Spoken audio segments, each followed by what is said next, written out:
I'm a reporter for KCTV 5, and here's what I see. Women are holding institutions accountable. They're speaking up more. They're telling their stories. Women have more of a voice today than they did 20 years ago when I first started reporting on sexual violence.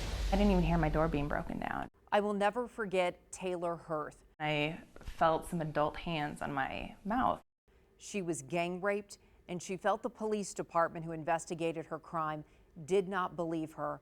Do you feel you were believed? No, I didn't. And she spoke out about that process. Her crime was finally solved, but it only happened when someone else was attacked, and that was so heartbreaking and crushing. So this really provided a bright line into our community about what happens when women are believed and a police department goes all in. Everybody's taking it personal. What happens when they hold a press conference and they have an award and they look really hard and they find video that they believe is of the car that was used in the attack. And in this case, it was solved in just a matter of days. So that became something very important for us to report on, because this is how Taylor's attack was solved. And you could see two very different departments behaving in two very different ways.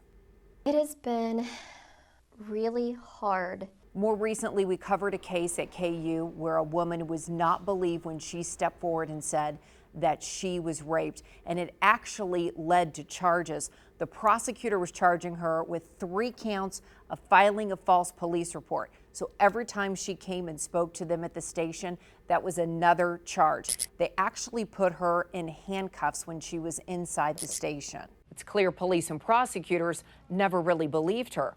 This became very important for us to report on. There was a lot of information in documents and legal transcripts, and it revealed a lack of specialized training in the detectives and the officers on the case. It was clear that they didn't believe this woman.